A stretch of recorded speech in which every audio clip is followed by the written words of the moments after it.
Hey guys, what's up? Welcome back to the channel. It is yours truly, Krystal Leandra. Today is a Ghost Girl Diaries podcast for those of you that are brave enough to join the circle. Today's going to be a different podcast because I feel like today's going to be a life update. And I don't usually do life updates on my podcast. So I don't really know why I'm being drawn to do this today. And I've been putting it off. I know that this is a long time coming, like it needed to happen for a while now, and I don't know what took me so long to get here and get to this point to be confident to talk to you. But let's talk about it. I want to back it up and talk about last summer. So summer of 2023. I started to notice I was experiencing some changes in my life, and I think that I was starting that final chapter of my death and rebirth.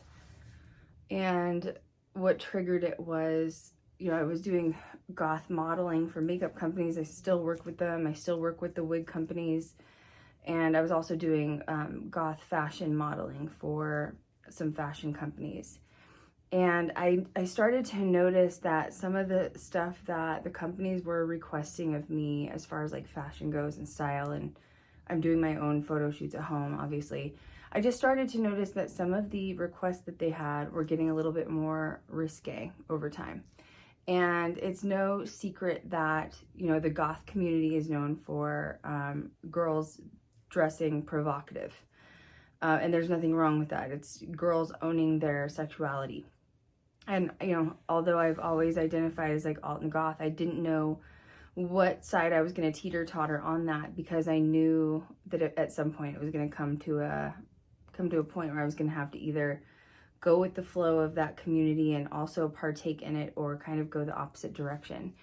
And the companies that I was working with, they were like, people love your image on the goth side, and they were like, we want to pay for you to get tattoos, essentially is what they said. And there was some sort of weird feeling I had flush over me, because first of all, I don't have any tattoos, and it felt pressure. It felt a little bit like pressure. Like, I feel like if I personally want to get a tattoo for myself, that's like a separate issue, rather than feeling like I'm confined to it through a company. I also had this weird feeling of like, okay, if they pay for me to get tattoos, am I in debt to them, sort of thing, And I feel like if I were younger, a younger version of myself may have taken up that opportunity, but I'm not younger, and I'm definitely wiser, and I had to kind of just sit with my feels for a minute and see how I felt about that, and I had to really kind of think. In the summer, I started turning down modeling jobs, and I was really shocked by that, because that's definitely a pretty good chunk of income for me, is the modeling jobs. And I just knew that I thought at the time I was going through some changes, and I wasn't quite sure what that meant. And I was still kind of trying to figure out what was changing for me and what direction I needed to go in. I didn't know. And I just knew that to start out with, I needed to stop the modeling and take that out of the equation, even though it was good money, so that I could reassess and reanalyze sort of what was going on within, kind of being responsible, knowing, hey, I've been through a lot. Maybe I'm going through another session of healing or something. I don't know. I started having deep conversations with, I have a handful of really good people in my life, Kat is included. And I started sort of vocalizing, hey, I don't know if this is like healing again from my mom and everything I've been through the last couple of years with my parents, but I have this weird feeling that like my fashion and style is about to shift. And I didn't really get like Kat, gave me a good reaction. Kat was like, I saw this coming a mile away. She was like, you've been a cocoon, like a little caterpillar in a cocoon. And she's like, I just knew you were about to transform. She's like, I saw this coming a mile away. But I didn't get the best reaction out of other close people in my life. And their reaction was basically, whoa, before you quit goth fashion and modeling, you know, maybe you're going through basically another, like, you know, mental crisis. And, you know, at first I was like, oh, okay, maybe that is what's happening, you know, but like looking back now, I find that was like very offensive because it wasn't a mental crisis. It was just the road of healing and changing and evolving. And I just didn't know at the time that that was sort of what was happening. So June, July was when I really wanted to start this, what I would call like my final transformation, but I kind of stopped myself from doing it because, like at that time, because everyone was like, hold on, make sure what you're going through isn't like a phase, and make sure like this is really how you feel. So I was like, okay, I guess like for a couple of months, I'll just feel it out and see how it goes and where it's going from there. I think that the initial reaction from everyone on like the negative side was, you're making a lot of money from goth makeup and fashion. Why would you not want to identify as that anymore? And I guess my thought was like, goth is a lifestyle. It's not necessarily something you have to visually see from the outside. I'm in love with the goth culture. I'm in love with my goth life that I've lived for many, many years. This isn't some like spiritual thing like Kat Von D. Like, I'm not saying, oh, Jesus is in my house now, I have to burn my tarot cards. No, I very much still have all of my tarot cards. But it was more of like, I was coming out of the darkness from my parents' death. And that's the only way I can really describe it.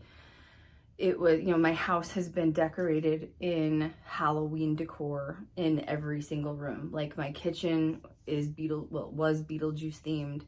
I had a Halloween tree. I had, for years, I've had red and black and skull living room, like skulls and crossbones and stuff like that. I have these beautiful ornate, hand-painted, huge canvases from like India, from an artist that did these beautiful ornate skull, very, very expensive, beautiful. You know, so just my whole house, I'm sitting in my studio. It was a combination of like Beetlejuice and horror and, you know, paranormal, obviously, all under the sun. And I just woke up one day and I was like, I don't know if I can do this anymore. There was something about the Halloween decor and having to get up and look at it every day that felt like it was pulling me backwards rather than putting me forwards. And I was trying to express that to everybody in my life, and they thought I was like having a mental crisis. You know, here's Krystal. She's been in a Motionless in White music video, goth queen, pumpkin queen, and now she says she's like not goth anymore. And it wasn't that I was saying that. It was that I was saying I think my style is changing and evolving. What I'm using for like adjectives to describe what my style, what I was looking at was, I like the old money style, I like the goth corp style, the minimalist style, and I was just changing. I really love Laura Blair. If you guys know who she is, she has like 1 million followers, I think.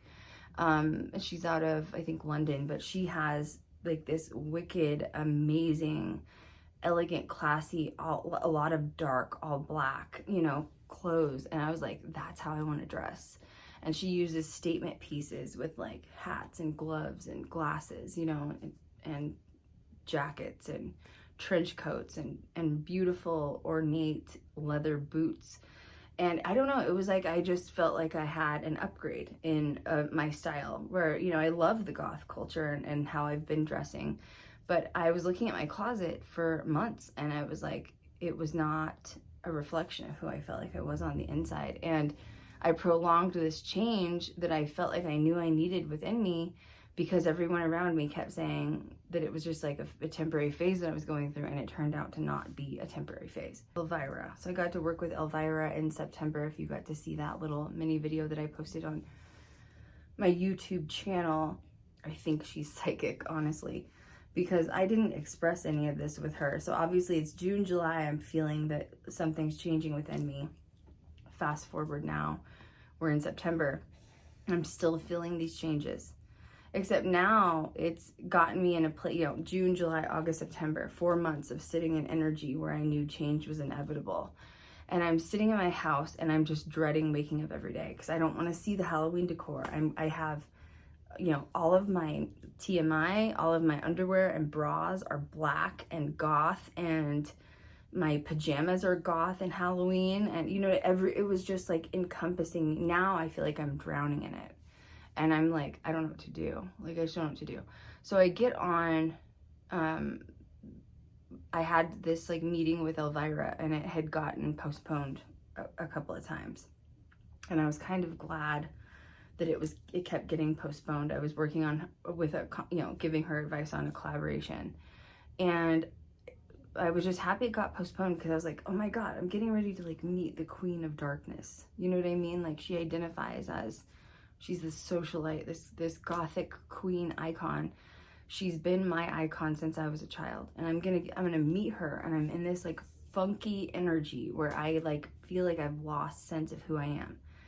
And I was really kind of dreading the interview, to be honest, because she was going to ask me questions on advice, and I was going to ask her questions, and it was supposed to be this collaboration. And we get on the call, and almost immediately, you know, you guys saw some clips of it. I didn't share the whole thing because I just want to keep some of it to myself. It felt like it was a very personal experience, and I didn't mind sharing a few things with you guys, but I wanted to keep some of it to myself.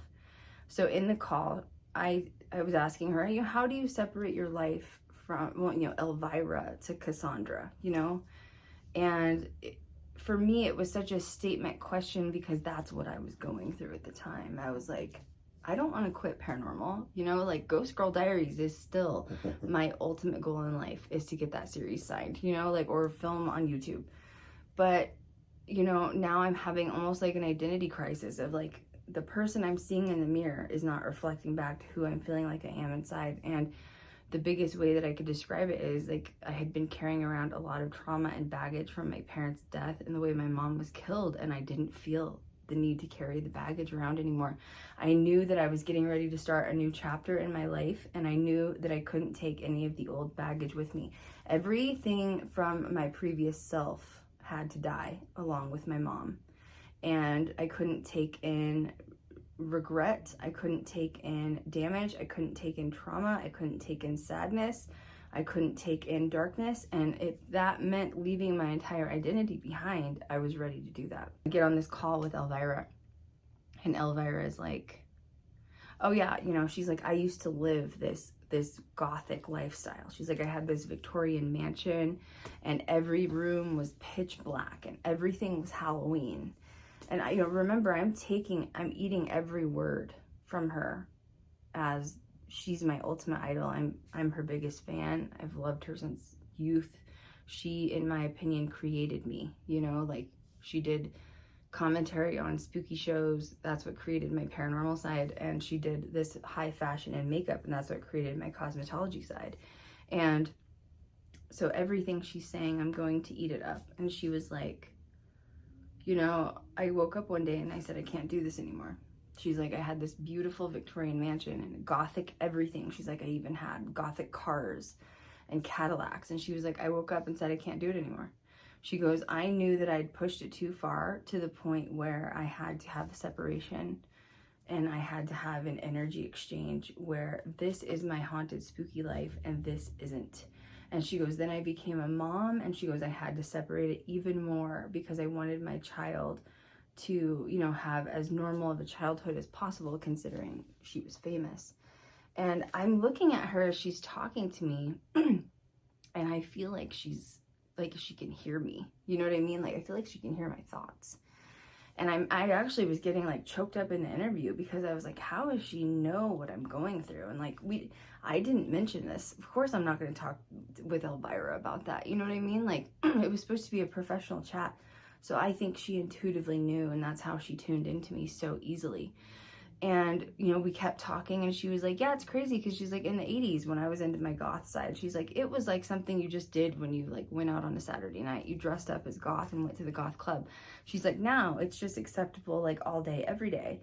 And we were kind of talking and making jokes, and I said, well, yeah, it takes a lot of work to dress up as goth. And that's when she made the joke, like, tell me about it, sister, you know. But from there, she said, don't burn yourself out. And that's where her intuition kicked in again. She was like, you know, to become Elvira takes hours. you know, and she's like, to do goth makeup, to be goth, takes hours. And she was like, you have to have a healthy balance. She was like, if you push it too far and you really think that you can dress up like that every day, you're going to exhaust yourself to the point of burnout. And you're going to end up doing the complete opposite, where you hate it and you hate the culture.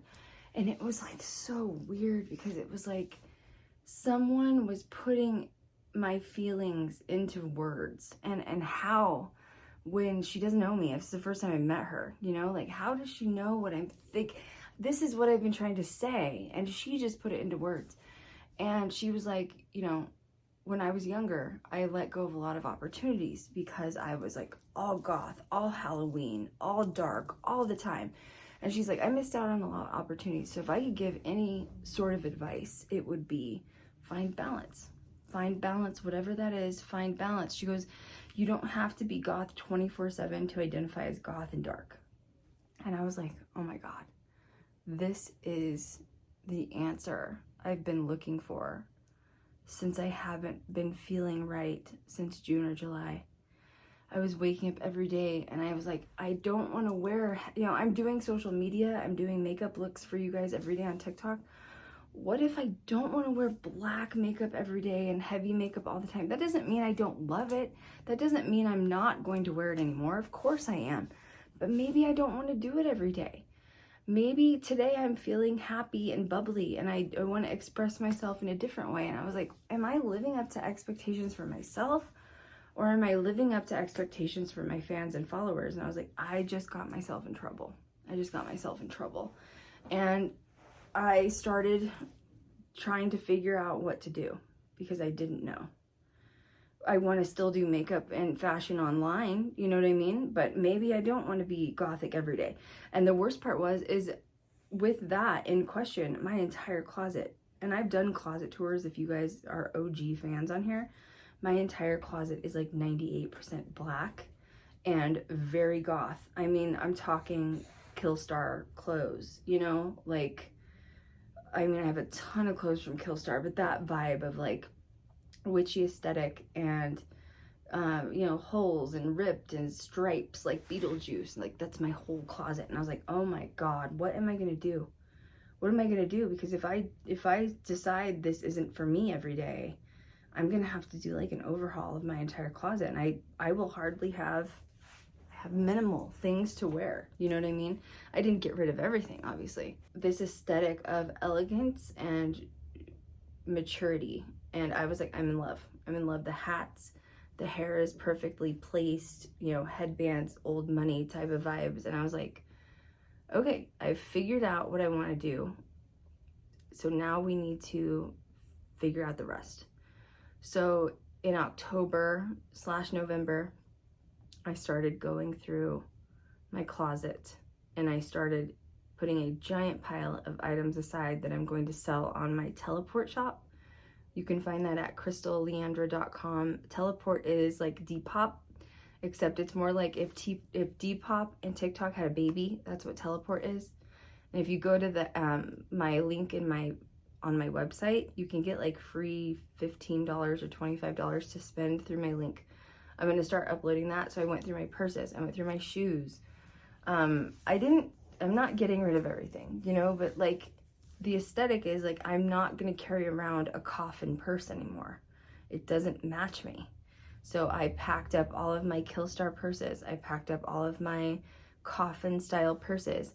I'm looking at more minimalistic fashion. I don't want items that say Ouija on it. I don't want to wear items that, you know, print, you know, like print from like Killstar. I don't want that kind of stuff anymore. I want to look sophisticated.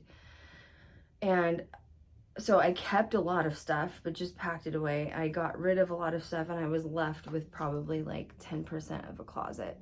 So I was able to keep out minimalist shirts, minimal, you know, skirts, like leather skirts is what I'm kind of leaning towards, PU leather, that kind of thing. Plaids, I really like plaids. And everything else, I was like, it's gotta go. It's gotta go. It's gotta be sold, or it's gotta go. And I was worried because I started talking with some of the brands that I work with. There's some brands I'm just not gonna be able to work with anymore because they are the similar vibe to like Killstar. Some brands I love, like Lively Ghosts. I love Lively Ghosts. I love, there's another one that I just, Foxblood. Love Foxblood stuff, so I'm still continuing to follow them. But I'm looking at my fashion sense completely changing, and I knew that my makeup was gonna start changing, and like a modern take on modern vintage makeup. I've really felt inspired by Marilyn Monroe's makeup lately. I'm wearing half a lash like she did. Just the dark makeup does not represent me at this moment. Does that mean I'm not gonna do goth ever again? No, that's not true. I did not pack up my demonias.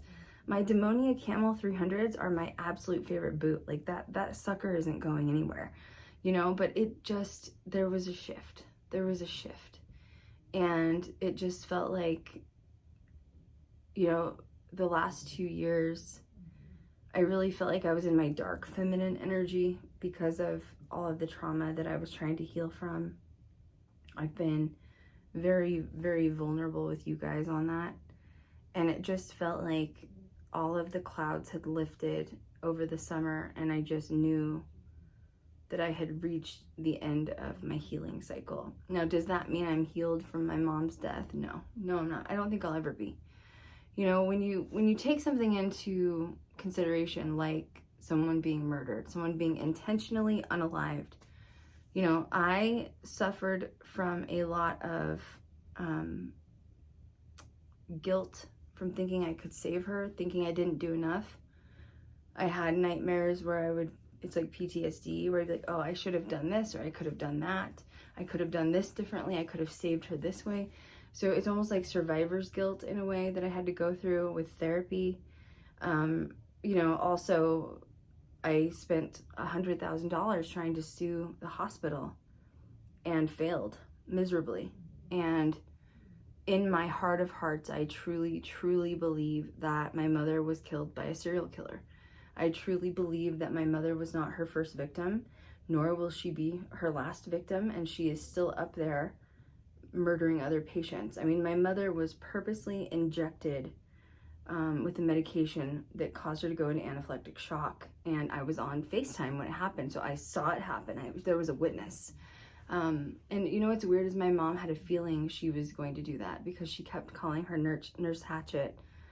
And just as a refresher, the nurse was removed from patient care because I found the nurse, stealing my mother's narcotics after her amputation surgery.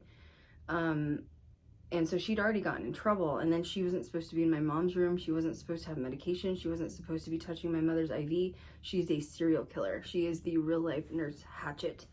And the guilt that I also will carry around for the rest of my life is knowing that I couldn't stop her. Knowing that she is still in that hospital. There is a serial killer on the loose right now in Las Vegas, murdering other patients, and nobody did anything about it. I tried to go to the news and media, nobody did anything about it. I tried to report her. I was banging on every door in that hospital, and everybody turned a blind eye. And you know, the trauma that I endured isn't just my mom's death and the way she died. It was the entire series of events that unfolded. And then my dad died right after because he couldn't handle the stress. And so it was a lot. There's just a lot that was going on. And I had a lot that I had to un-F the last couple of years. So when I say that I'm in my light feminine energy and I've come out of my dark feminine energy, and I say I've healed, I'm not over it. I'll never be over it. I'll never be okay. And the only way that I can put it to rest is to recognize that the old version of myself died with my mother that day, and she will not be coming back because a lot of me died the same day my mother died. I wouldn't have reacted the same way if she would have had a natural death. Even if she would have died in surgery, I wouldn't have reacted this way. It was all of the, and you know, then there was more trauma. They lost my mother's body because they were trying to hide her, because I requested my mother to have an autopsy to see what they injected her with. And post-mortem, you can only have an autopsy with a certain amount of hours. So my mother's body went missing for 3 days. That traumatized me. I mean, it just kept going on and on. So I had a lot of things I had to mentally undo. Then when they finally found my mother's body, my mother did not want a viewing, but I requested a viewing against her wishes because I wanted to make sure it was her. I didn't want them to just put through, you know, some random person, because my mother requested to be cremated. That's very common in indigenous, is ashes and ashes and dust to dust. And I wanted to make sure it was her. And then I felt like I was going against her wishes, having a viewing, because I wanted to make sure it was her. You know, it was a lot, guys. Like, you don't realize how deep it went with my healing. And most people would have shoved it under the rug. You know, I've met a lot of survivors of people that survived murders and deaths. And there's three kinds of people. There's people like me, which are very rare, who've decided to heal through it, as painful as it is. The most common is people that just shove it under the rug. They're like, oh, you'll be fine. You'll be fine. And no, that's not true. Like, you're not fine either. You're just saying that so that you don't have to deal with the trauma. And then the third type of person is trying to have like a pissing contest with, your mom's death wasn't as bad as my mom's murder type of thing. And I just don't think that trauma like that can be compared. You know, like, all of it's bad. Although the general public doesn't understand what it means to have a loved one be murdered and intentionally unalived, because oftentimes if people find out how my mom died, they'll say, oh, I know what it feels like to lose a family member. My grandma died of old age. That is not comparing in any capacity to what I experienced with her death. But I understand that that's how the human mind can only vaguely put it into comparison, what I went through, and they're trying to understand me. And they never, and honestly, I don't want people to understand what I went through. You know what I mean? Like, I don't want anyone on this planet to ever experience what I had to go through. I wouldn't even wish it on my worst enemy. You know what I mean? Like, I don't want anyone to ever feel the pain I went through. The lessons in this that I do want to share, though, are if I can go through such dark, dark times and survive and come out on the other side, you can get through anything, because I can promise you that 98% of you will never experience what I had to go through. So use me as a lesson. Whatever it is you're going through in your life, you can get through it. I really believe that the power of the mind is, I don't think we give ourselves enough credit as humans. I think that we incarnate and we forget everything, and we don't realize how powerful we are. I know the 3D is tough because we're stuck to this planet and we're not our, you know, high spiritual being selves on the other side. But that's why we incarnate here, is to, you know, not only experience the expressions of love, because that's the highest vibrational energy that you can experience here, but also, you know, the time that it takes to create and manifest things, because the 3D world is so difficult. That's why we're here, is to, because on the other side, you can, if you want a house, you got a house like that. You think it, you have it. You don't have to do any work there. You know, here you have to work for everything you want. And not only that, we've incarnated at a time where the planet's at such a low vibrational energy, where you have all these horrible wars going on, and these deaths and these bombings and explosions, and senseless life is being lost all over. We have the Middle East, and we have, you know, the Russia and the Ukraine thing happening. Plus we have our own issues here at home in the United States, right? Everyone's broke right now. Everybody's poor. We're all struggling to make ends meet, and, you know, rent is excruciatingly painful, and it's not matching with the wages, and we're still just sort of trotting along. So we're these high vibrational beings that have encountered coming to this planet at this time. And the ones of us that are connected and that are spiritual and high vibrational from the other side, we are trying to elevate the consciousness of the planet to get out of this darkness that's happening. And that means you're a lot more powerful than you think you are. And I think we all need to give ourselves more credit. And I mean, sure, use me as an example for what I went through with my mother and how I overcame that, because I really did not think I was going to survive her death. You know, that was what sort of started my major spiritual awakening, having my connection to the other side, because I was choosing to hit the eject button and go home is what I was doing. And I was very serious about it. I didn't care who was affected here on this planet. I was ready to hit the eject button and go, because I just did not know how I was going to heal through the trauma of the way she died. And I told you, my guides, my spirit team panicked because my mom was not supposed to die that way. And you're not supposed to kill each other here. You're not supposed to unalive one another. And they didn't know how I was going to get through it either. They had a lot of faith and hope in me, but if they wouldn't have done such a divine intervention and, you know, forced me to have these almost astral projections where I was returning home on a nightly basis and experiencing the other side, I wouldn't have remembered who I was and remembered why I came here in the first place. Just because my mother had such a horrible traumatic death doesn't mean I needed to hit the eject button. I still had business to finish here. And I was here to also deliver that message, I think, to you guys. I felt like I couldn't hold it in. I needed to share what I was experiencing with the other side. So the biggest lesson and takeaway is just remember that you're a lot more powerful than you think you are. And it's going back to what I've been saying of like creating your reality, right? Like, you get to choose the reality that you're in. If you're not in a comfortable reality or happy reality that you're in right now, stop looking back at where you came from and start looking at where you're going. And that's sort of where I reinvented myself personally recently, is if I love Laura Blair and I'm obsessed with her style, how do I start becoming her? How do I become her? How do I become a version of her? Of course, with my own little twists and turns. Like, I still want to incorporate harnesses. I also love Sammy, the blogger from UK. I talk about her on my social media a lot. She incorporates lace and latex and harnesses, but also designer handbags, like, and designer shoes. That's me. You know what I mean? Like, that's me in a box. That's exactly where I'm going. How do I get to the point where I can own designer handbags and designer shoes and have this like chic, elegant, minimalistic, but yet high fashion self that I want to become? I stopped looking at the trauma that I had went through and who I was, and started looking at the future and started becoming my future self. And you sort of merge with the future version of yourself. Once again, going back to creating your own reality. It's sort of like health too. I believe that in a sense with health. Like, of course I believe in like Western medicine and modern medicine, but I also believe in the power of the mind.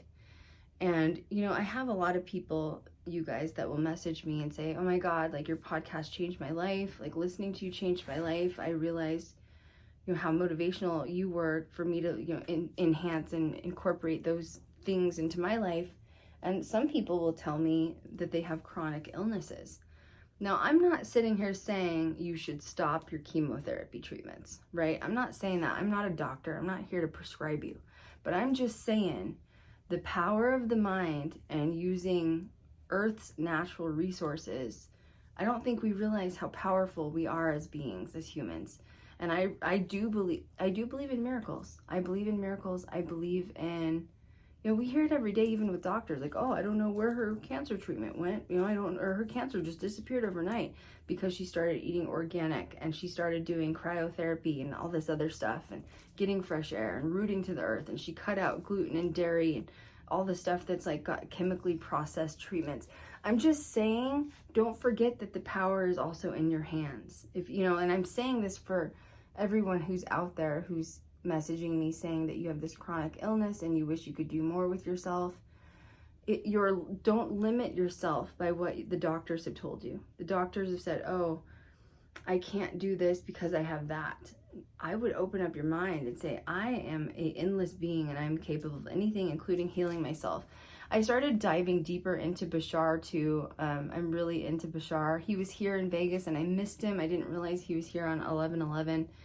But Bashar says he just has a lot of interesting insight where he says that, you know, let's say you want to go to a healer. You know, like we have all these famous healers. You could even consider like the Pope a healer, whether you're Catholic or not. Like he's in a healing position.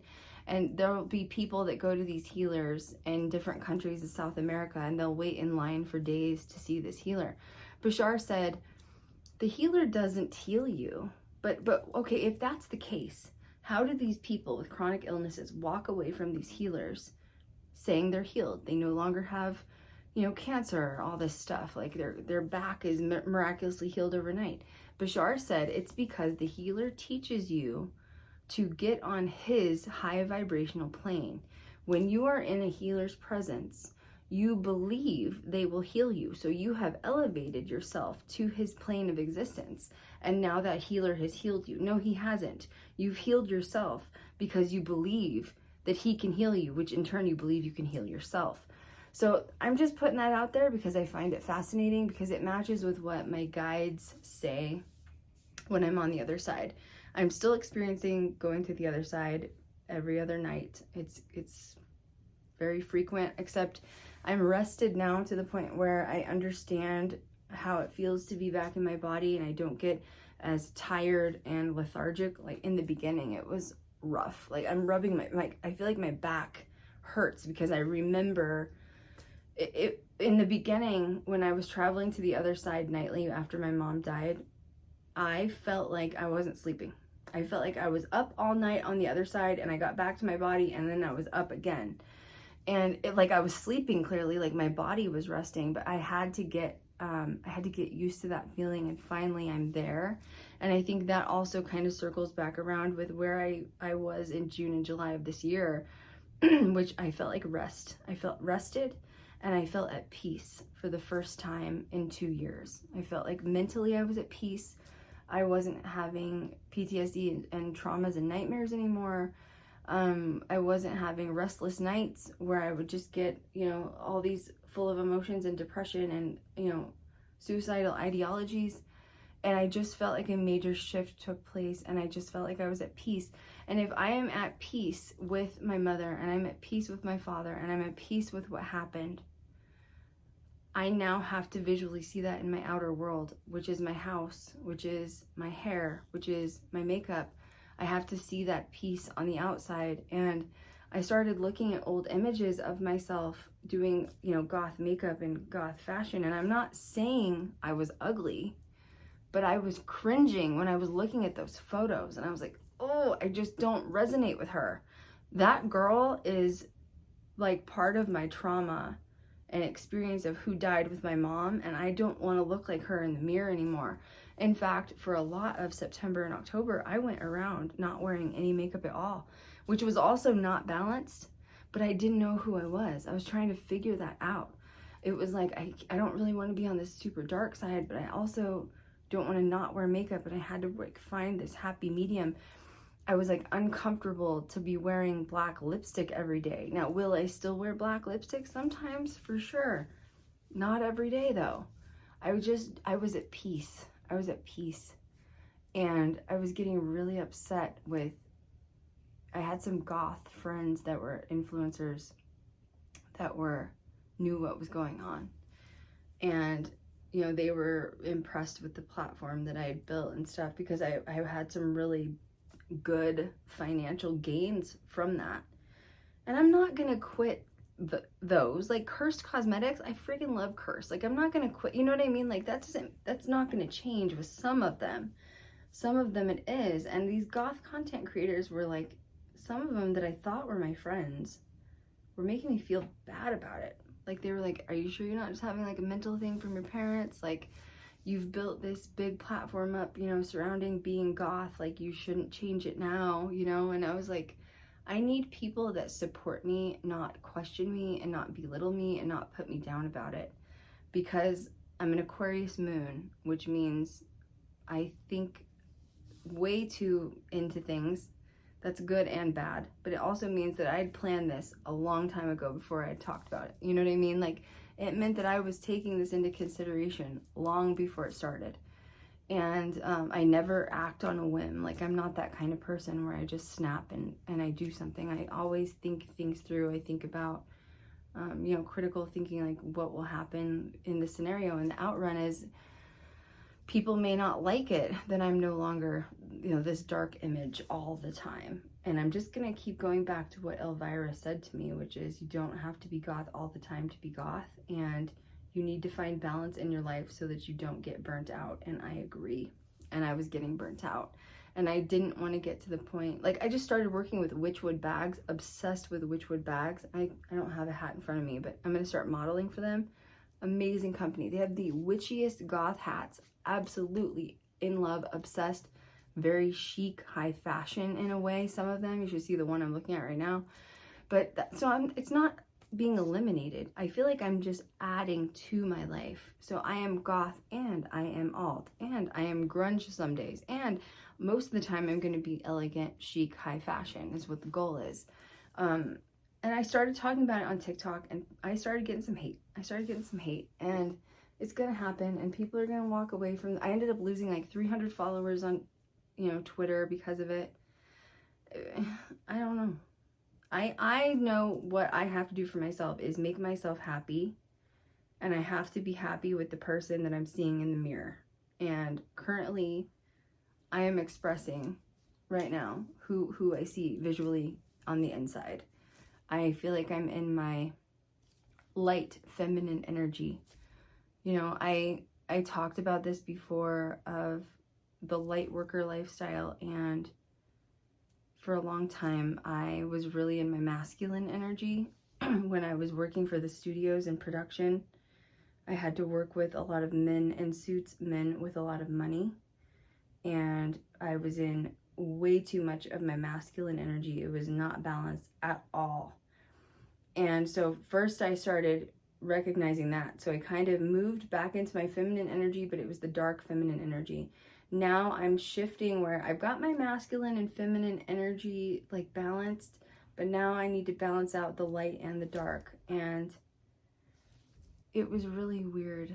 About a week ago, after I've already made all these decisions and implemented all of these changes into my life, about a week ago, I was redoing some of my garage because if I do decide to move to another location, I want to make sure it's organized. And I still have a lot of stuff from my mom that I'm just not ready to go through mentally yet. Paperwork and stuff like that.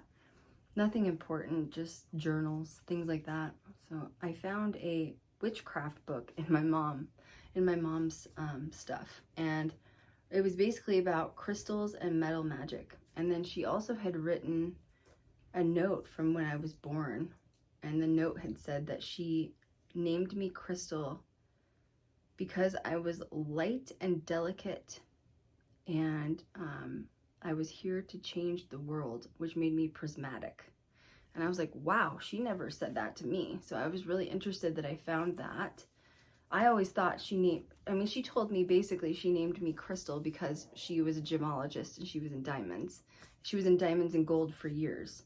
And so I just thought, she almost named me Diamond and she named me Krystal with a K instead. I was really glad she did that. But I didn't realize there was so much depth into my name. And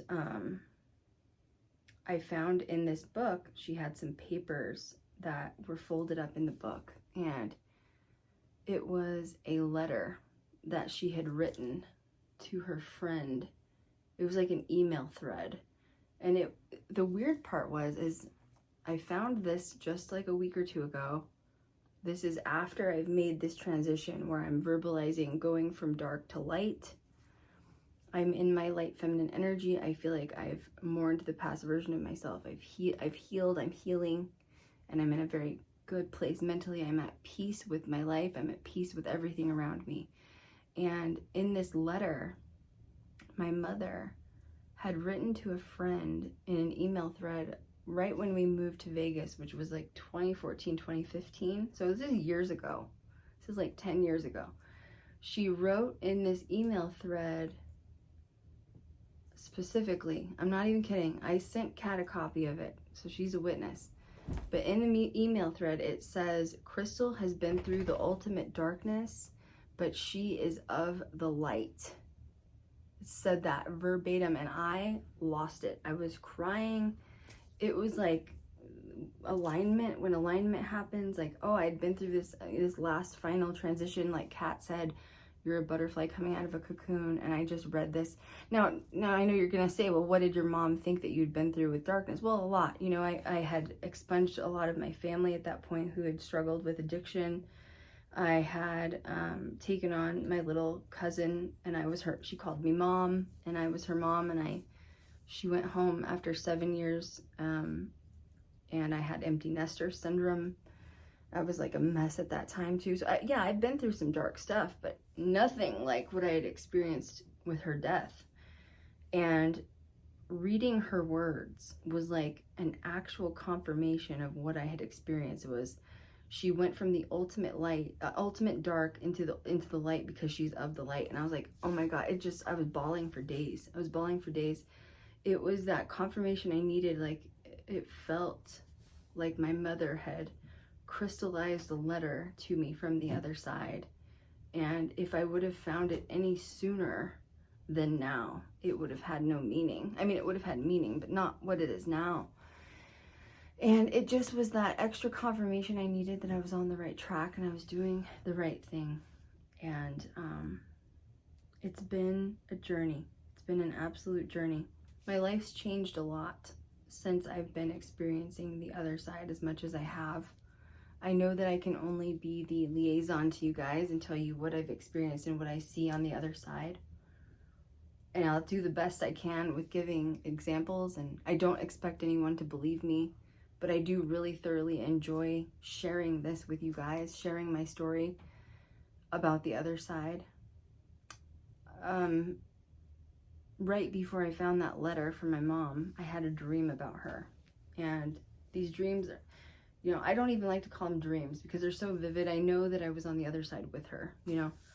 And in this dream, she's angry.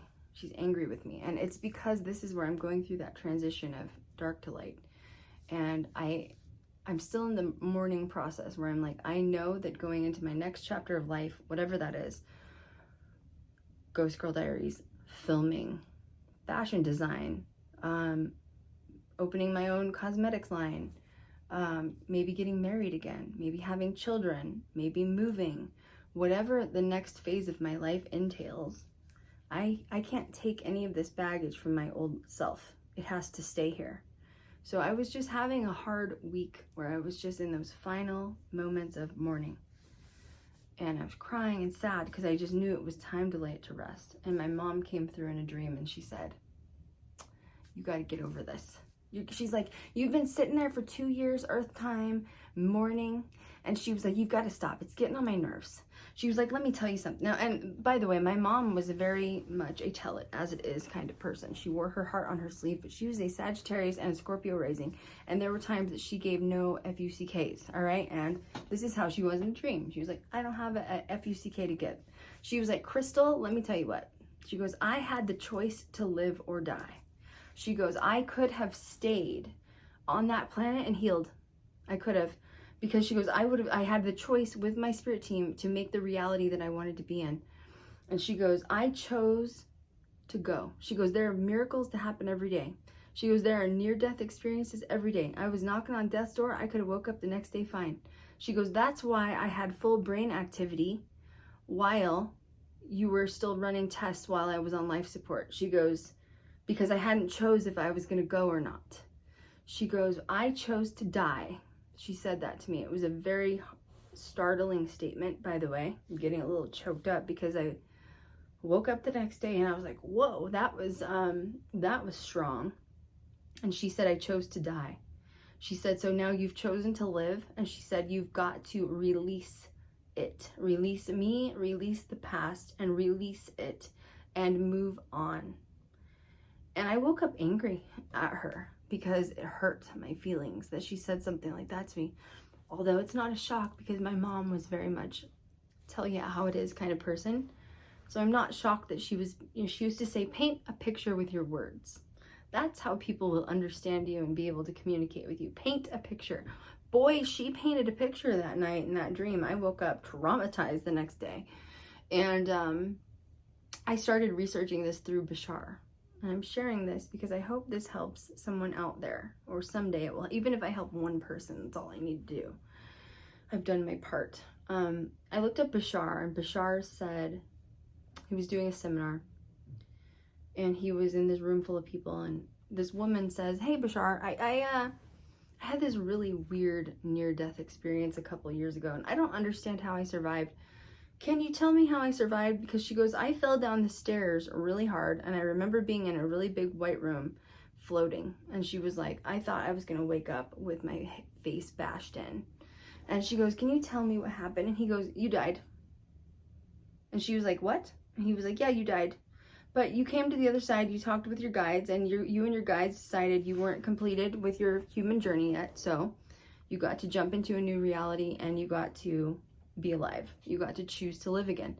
She's like, so then why did I wake up off the floor with nothing but a bruise? And he was like, because you chose the reality that you came into. And Bashar said that day in the seminar, I'm sorry, my eyes are just watering from crying. Bashar said, in that day in the seminar, Bashar said, he looked in this room, a sea full of people, and he goes, many of you have already died at least once. Many of you have died once. And he goes, but you went to your guides and said, oh, I didn't finish the journey I needed to be in, so you transcended back into a reality where you were still alive and you were fine, which is interesting because I've had a few near-death experiences. One in particular was really bad. I was in a car wreck with my ex, and it wasn't his fault, but we were on this like major highway busy road, and the car had gotten kind of smashed in between two trucks, and we were in a Mustang, and it was like, you know, Mustangs are very small anyways. And I didn't, like, it was like adrenaline. I had jumped out of the car because I had, like, in my head convinced myself that I had, like, died or I was injured. And I jumped out of the car and I took off running because I was disoriented, and I went running into oncoming traffic. And I don't really remember much other than it felt like someone came up behind me and grabbed me by the shirt and pulled me back. But I'm not gonna lie, I think I may have gotten hit by a car because a car missed me by like that much going high speed, full speed on this major road. So I think I've had some near-death experiences too, but it was just like confirmation. So my mom is saying this, and then I found Bashar saying the same thing. And I like to share that with you guys so that you can use it for your healing journey. And what I'm saying is this, is that our soul, our higher souls have a lot more power than you think. Not only our higher self, who is who we answer to, we're just an extension of our higher self, but also us on the other side. Bashar says, we've never left the other side. We are there right now having a dream that we're on Earth. And when we die, we wake up and say, whoa, that was a crazy dream. I just had this huge life experience over there. And I'm saying this to you because I have a lot of people that have messaged me that say, I've had experiences like you. I've had someone murdered. I've had trauma in my life. I've lost a child. And I think that losing a child has to be one of the most horrendous things to go through on this planet. Whether it was an accident or it was a murder, I can't imagine burying a child, even if it's an adult child. I think that's got to be one of the hardest things to go through on this planet. But my point of this message is this: we have a choice to live on or cross over. And that can be a hard pill to swallow, because it was for me with my mom. Because I'm thinking, why would you choose to die? Why wouldn't you choose to live?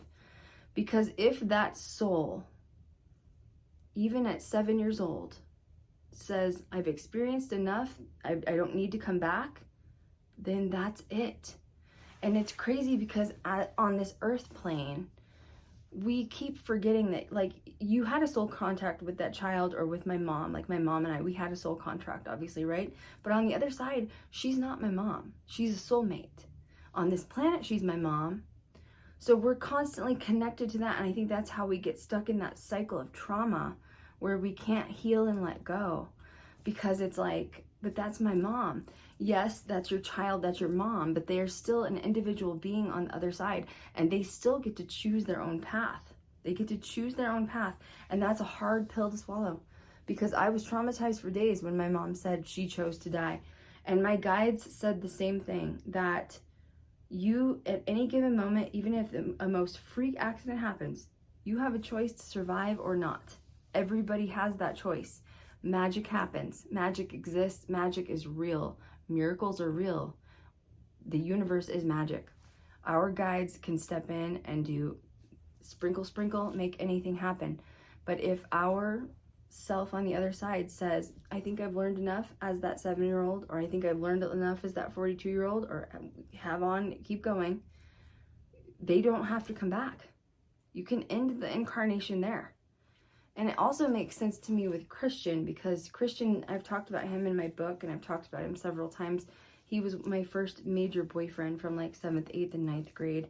He was claimed that he killed himself.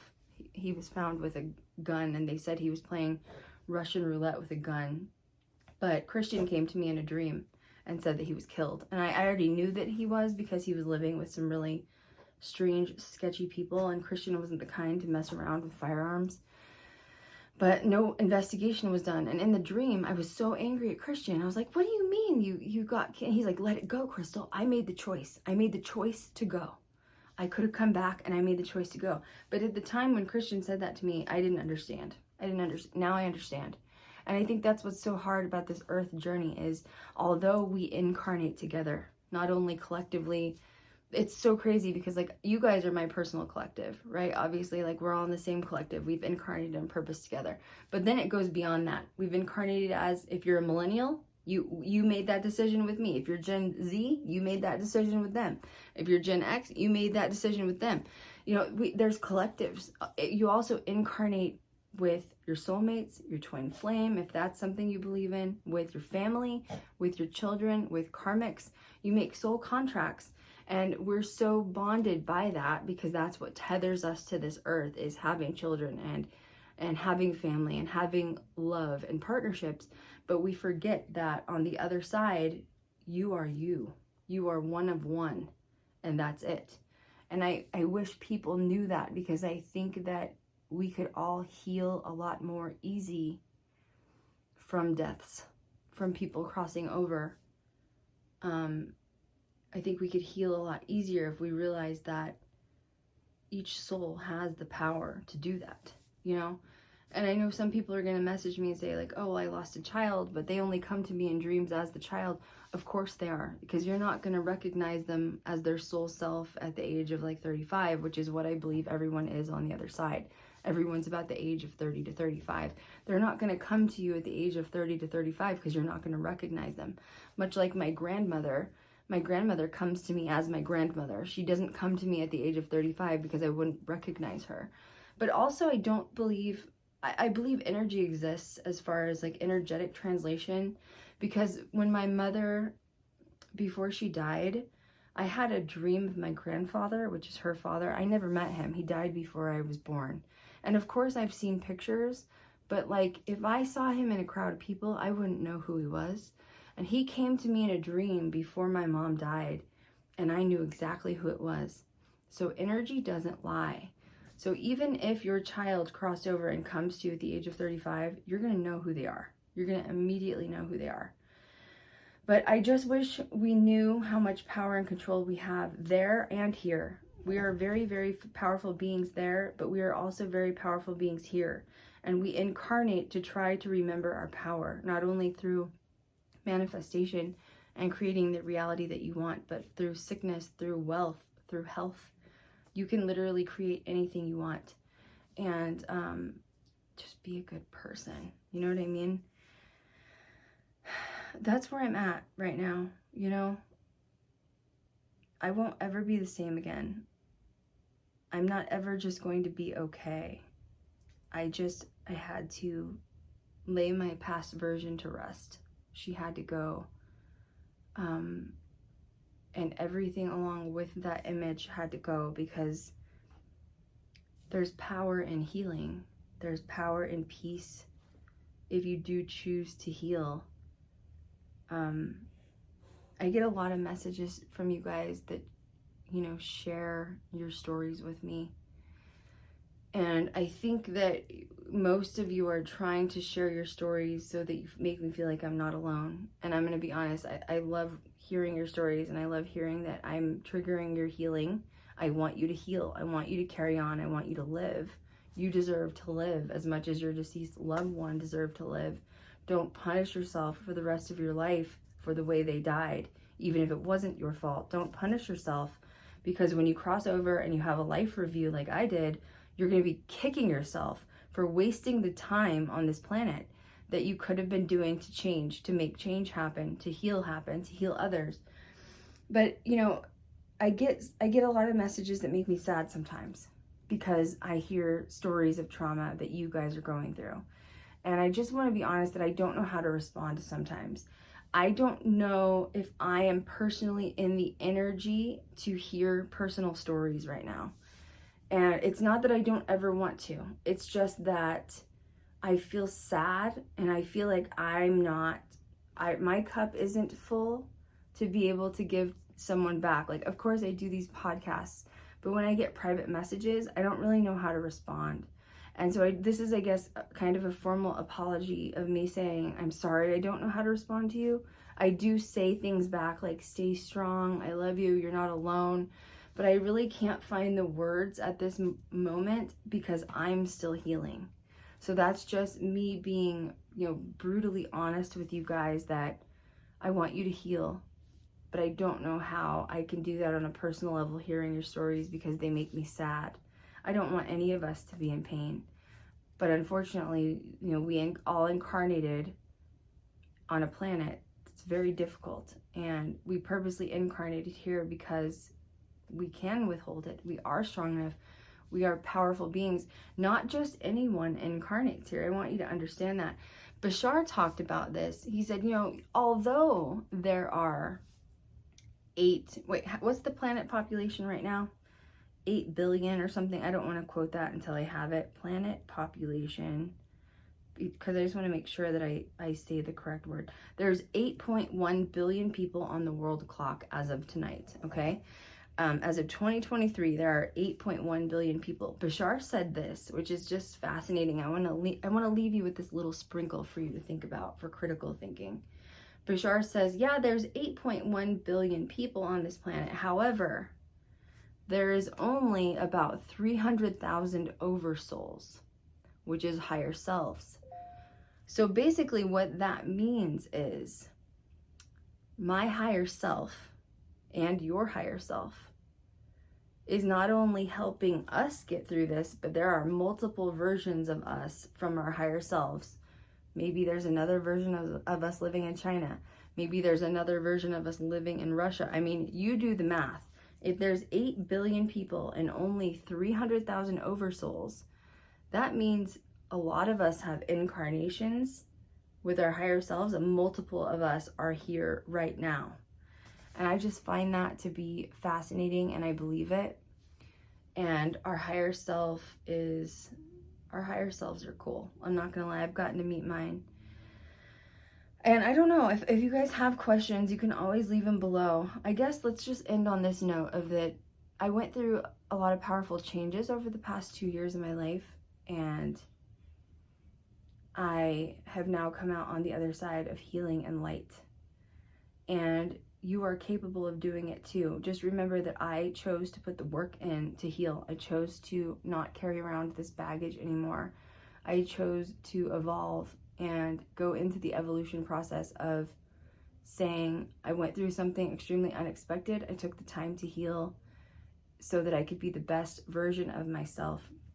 I have a quote that Bashar says, and he says, act every day on your highest passion, whatever that is. Even if tomorrow it's not your same passion, act every day on your highest passion, whatever it is. And don't forget what a powerful being you are, and you are capable of healing if you so choose to. If you tell yourself that you can't heal, you won't, and you're right. If you tell yourself you can heal, you will, and you are. You have to choose the reality that you're going to be in, and you're never going to go through it as dark as I did. And I made it.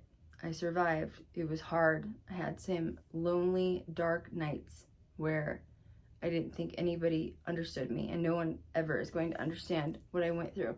And I didn't think I was going to make it. But that was another thing that Bashar says. He says that the plane of existence, how we exist and how we crystallize here on this planet, how everything is real and tangible in time. Like me holding this Christmas tree is real, it's crystallized. He says that in order to have light, you have to go through absolute darkness. That's why the planet right now is purging the way it is. Because if you can go through absolute dark and still make it to the light, that is the definition of existence. And that was just really powerful for me to hear, because I feel that. I went through absolute darkness. I did not think I was going to make it out. And I have nothing but gratitude to really my spirit team for pulling me through, because there were a lot of times I was ready to leave. So you can do it. You can do it. And change is good. Change is normal. We evolve as humans. It's okay to not be the same person that you were yesterday. It's okay to, make decisions about your fashion or your life in general. To get up and leave and move across the country or something crazy. Like, you're not crazy. You just know what your higher self is calling you to do. Just be confident in that, to where you don't need outside noise or outside guidance. Just look within and remember that beam of light that goes through you, and trust it. Trust your intuition. I love you guys. I'll catch you guys next time.